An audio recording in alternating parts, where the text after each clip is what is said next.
The We can people hear you. watching in can hear you. Thank you. Yes. I'd like to echo your comments. I'm a professor of narrative from the College of Ed across the street. And regarding your excellent query, I recommend you go to our Office of Public Instruction, link to Indian Education for All. You will find curriculum, you will find videos where we're the only state in the nation, Montana, that requires all educators to include Indian education for all of their curriculum, starting from kindergarten through high school. Thank you for that. A question over here, and then we'll come back there.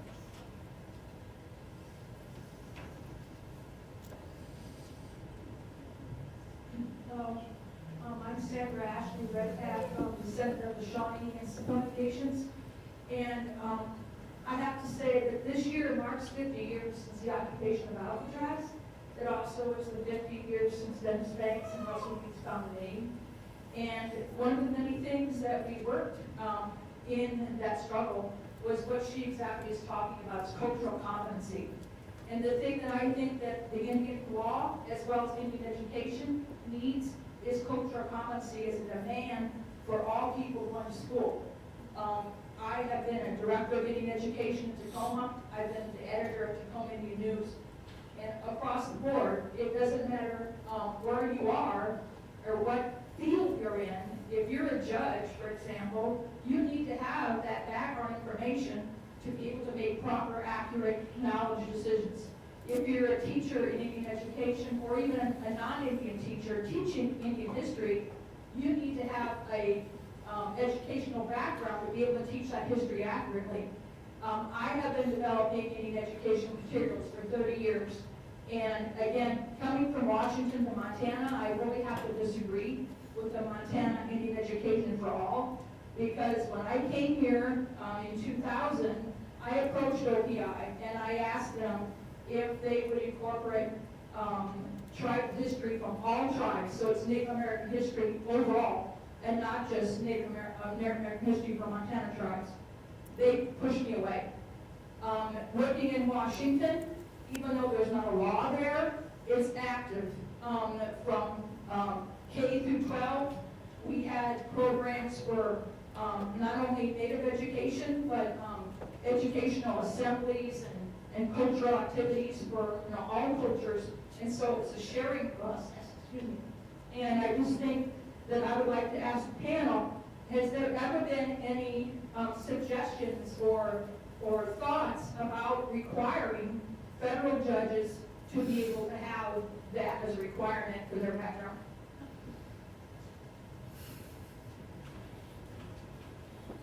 I think this is a question the next speaker. For the next Probably. speaker. We're not doing too bad. We've had a couple of them here, but do you want to An jump answer. in? Please do. Yes. Oh, it's a question. Oh. Sorry. Other. No, but I think one thing I was going to say concerning the judge, it's not federal judges, it's also state judges, and especially state judges. You know, like that Indian Child Welfare Act, one of the biggest things, it's being administered by state judges, mostly, and a lot of them don't know anything about Indian tribes or federal Indian law. And sometimes I think the answer to a lot of those questions, it demands funding, but it also demands somebody in a position of power that is going to have an interest in making bridges. So for instance, in Utah, we had at one point that Chief Justice Zimmerman, the guy was a visionary. He basically got money from the federal government. He created this tribal state commission, basically made of tribal and state judges, to have periodic meeting to come up with understandings, but also to come up with fixes that needed. And one of them, the fixes was, for instance, if there is a violent sexual predator on the reservation that has been sanctioned by the tribe, he moves away from the reservation. what can you do about it, right? Because then the tribe has no jurisdiction. So he basically worked on those agreements, but of course then he decided to do something else than being a Supreme Court judge in Utah, and there was no funding, and the effort died on the vine, so to speak. I would be remiss if I didn't single out one of my colleagues who's in the audience, who has made it a large part of her career to educate state judges, both district judges, judges of limited jurisdiction, as well as all new lawyers in Montana, on Indian law, family law, and the interplay of that. Cynthia Ford, who really has been a model of spending so much time with the judges as well as with tribes on these issues. We're taking steps, and we have some models out there.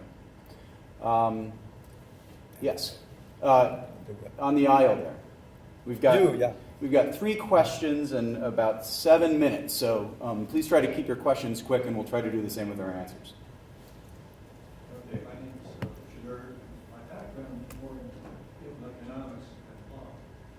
And until the last presentation, I had a relatively narrow question. It was quite broad, and that is, has there been any significant legal research on the extent to which tribal and non-tribal laws and legal practices have been converging over time?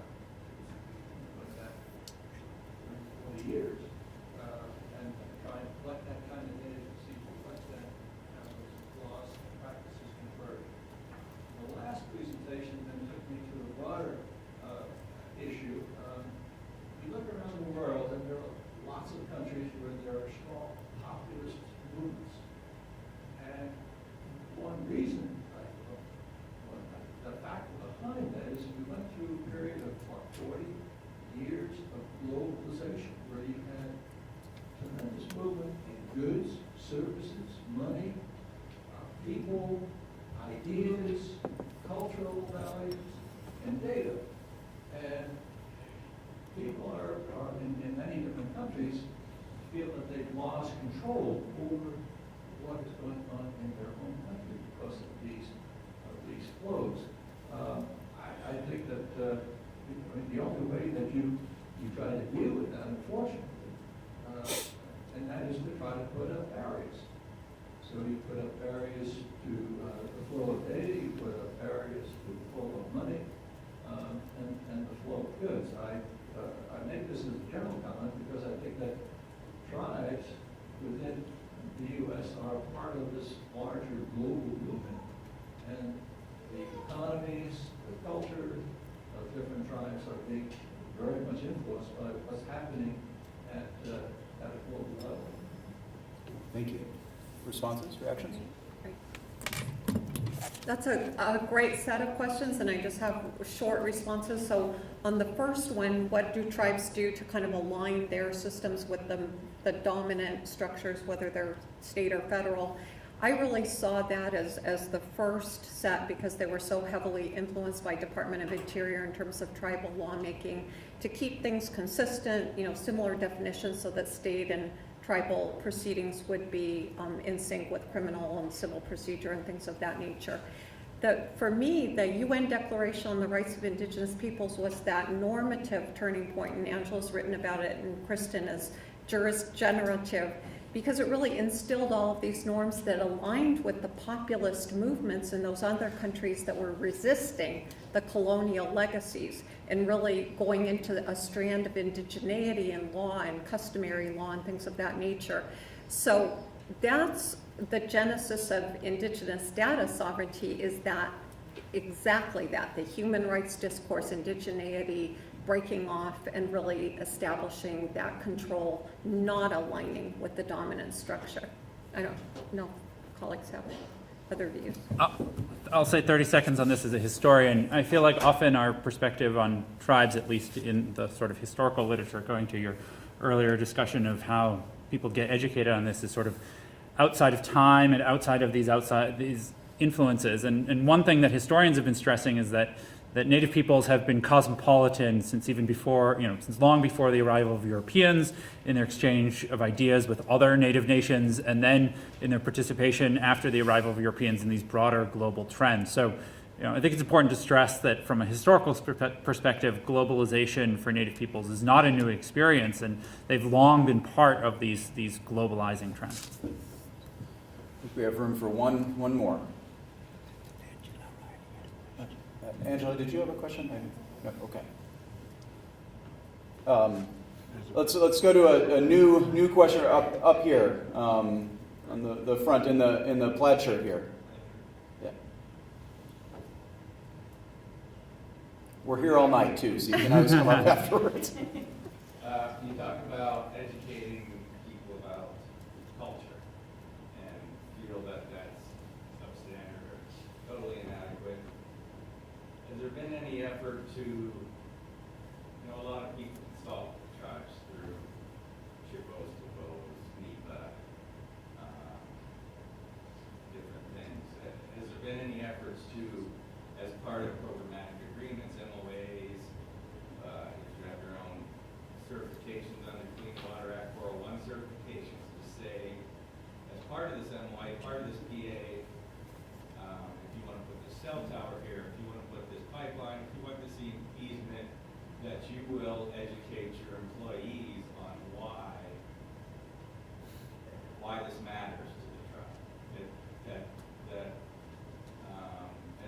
Before you give that right, the PA, the MOA, whatever, highway, especially federal government construction dollars and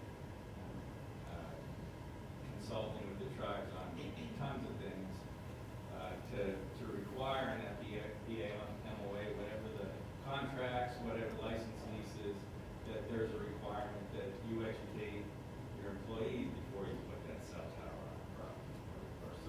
Has there been anything like that, Troy?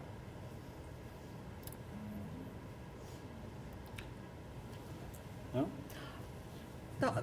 I'm aware of, there are several tribes in Arizona that have been heavily involved, for example, in the processes of infrastructure development that have encountered, cultural sites and burial sites and things like that. And I saw over the last, I'd say 10 to 15 years, it started to be very clear that the successful contractors were the ones that had high degrees of cultural competence in working with the tribes. And they've even voluntarily gone out to other areas, I know with the pipeline construction, to basically say, look, this is how you do respectful engagement. And sometimes it's in the very pre-planning of a project. You get people in, you don't wait until you encounter the stuff, when you're getting the bulldozers out there or something. So I think that is part of a legacy, but I don't know how well it's entrenched in other regions. I'll just say, yeah, it sounds like an intriguing idea. I know from my own conversations with some tribes that they're very frustrated in the process of consultation, that particularly say when they're working with the federal government, you might have an employee who comes in for a few years, you educate them, and then they leave, right? And there's not the sort of continuity in office. And so people from the tribe feel like they're constantly having to sort of train federal employees when they come in, only for them to leave. So the idea of some sort of formalization of that training would be helpful. But it seems like the Why is that a bad thing? They spread that training. They take it with them. They're trained. We'll need to wrap up quickly. I think but last one of the things about that the Dakota Access thing pointed out is that, they only looked at federal laws and what federal law mandated and what it didn't. But in effect, I think there's a whole growing literature about responsible corporate governance, where maybe the Dakota Access failed in their what should be a duty to consult the tribe, even though it's not in federal law. I mean, that's what should be done as far as good, responsible corporate governance is to basically do this. And I think it's a growing movement across the world to try to have that kind of cooperation from non-state actors, because they're the one building the pipelines, they're the one doing the stuff. Well, appropriately enough, thanks of course to our students, we've ended up concluding these panels with the theme of going back to school and education. So I want to thank the students, particularly the students in the audience and the board, and I'd like to thank the panel for sharing this. Thank you very much.